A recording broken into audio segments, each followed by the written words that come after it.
This channel is supported by TrueFire. TrueFire is an online library of lessons from some of my favourite players. There's thousands of lessons on there. You can use the promo code JNC40 to get 40% off of any of their courses.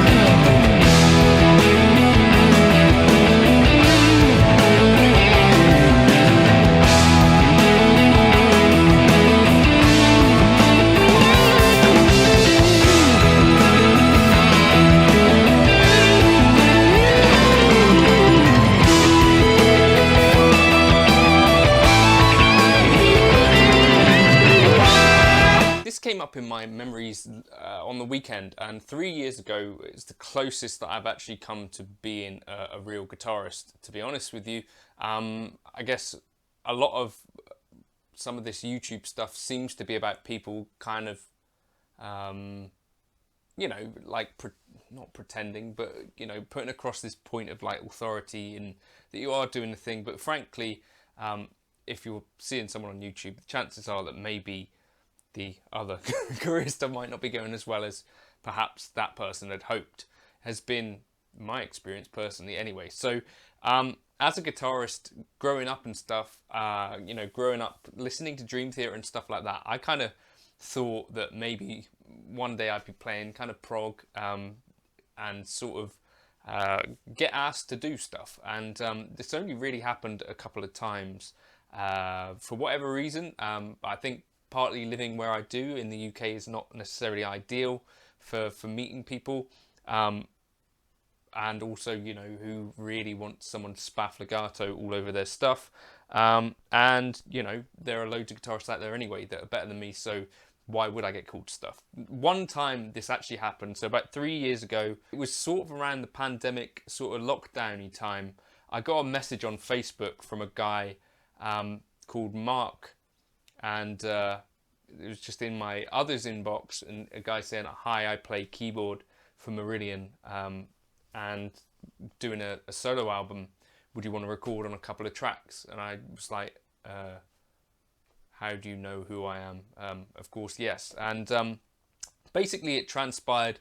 I found this out way later that supposedly the guitarist from Meridian, Steve, had said to Mark Kelly that he'd seen some of my playing on YouTube or something like this, and then when Mark went to do this solo album, you know, said, "Why don't you use this guy?"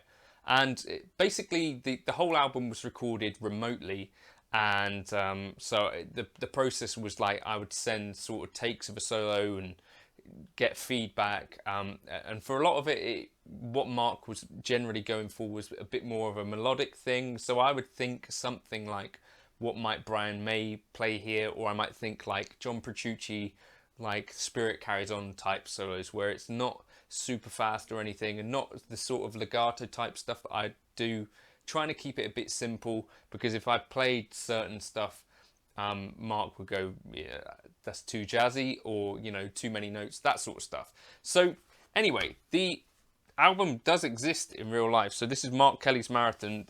I'm actually on a vinyl, which is, you know, not something I have expected. Once I got into my 30s and nothing had happened, I assumed that nothing good ever would happen ever again.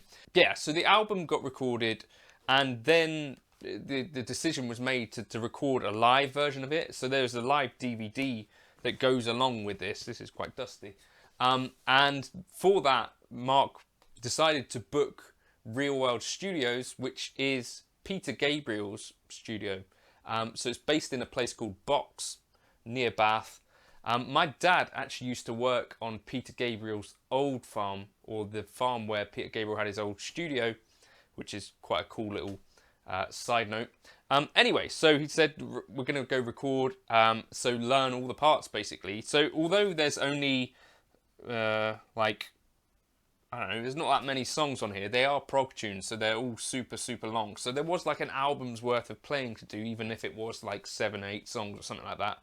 I can't really remember them anymore, but it was quite a nerve-wracking thing at the time, because obviously I've not really done this sort of thing before. Although it sort of feels like falling off a log to play some of this prog stuff, it was still nerve-wracking to be in a room with a hero of one of my heroes. So I think the Dream Theater guys talked about Meridian certainly Mike Portnoy, I think, a big fan of some of their stuff, and so that was kind of cool. The amps and stuff that I took, I don't have anymore. I had a Mesa Boogie California Tweed that I took, and a Mesa Boogie Mark 525, and the pedal board involved the Fractal FM3 in the loop, which I was using because that could do like the tap tempo-y stuff. I had it all programmed so it was like beat synced, or whatever you'd say, to the tempo of, you know, the actual tracks. And then I had a J-Rocket Dude and a J-Rocket HRM that I would stack for the lead tones. It sounded really big in the room. Actually, I've got a recording of that.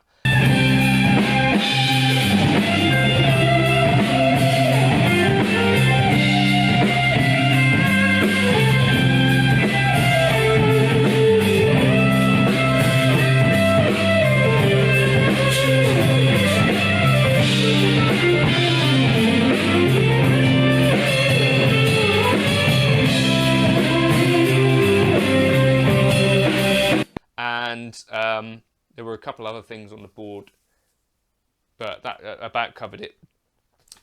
It was a really interesting experience in some ways, less pressurized than I thought. So we went for one day for rehearsal, and then on the second day, they filmed. So I think there was 2 cameras in the room.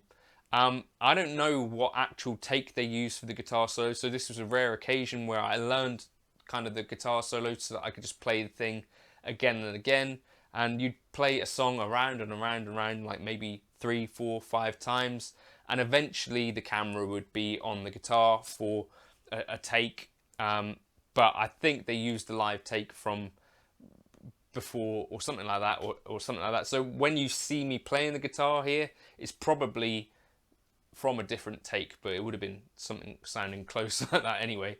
But yeah, that was one of the things that I didn't necessarily realize, that there's a bit more polish maybe than meets the eye with some of these videos. Like maybe it's not actually the live take being used, maybe there's, you know, lots of takes that they've chosen the best stuff from and then kind of comped it together, much like you would do in the actual studio, I guess.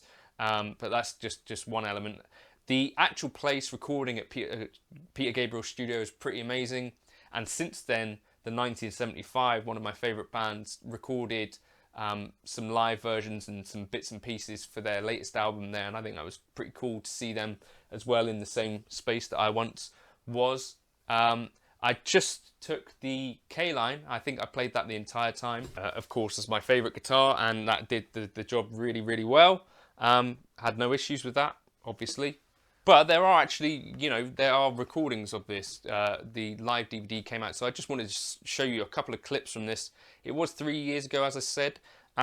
The learnings that I've had from it is that maybe things that are good can still happen, even if you don't expect them to. Check your Facebook others inbox as well. And yeah, things can happen, I guess, occasionally from like the YouTube stuff. You don't really know who's going to be watching your stuff, so maybe I think the thing I've always tried to do is just show a fair representation of my playing. Like, it's not anything that I've had to practice over and over, so there's hopefully never going to be a case where someone sits in front of me playing guitar in a room and thinks, well, that's nothing like what you played like online.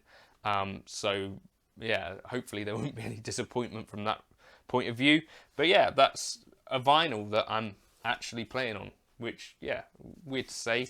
Very kind of proggy stuff, like you might dig it, you might not, but there's a bit of John Cordy on this.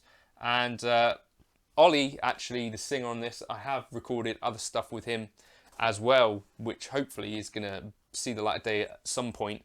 Quite similar in vein to this, maybe a bit more poppy, but there is some kind of John Cordy moments on that as well, if you look forward to hearing me play on actual recordings at some point. But yeah, it's a bit of a different thing. I just thought it was 3 years ago. Maybe some of you might be slightly interested in it.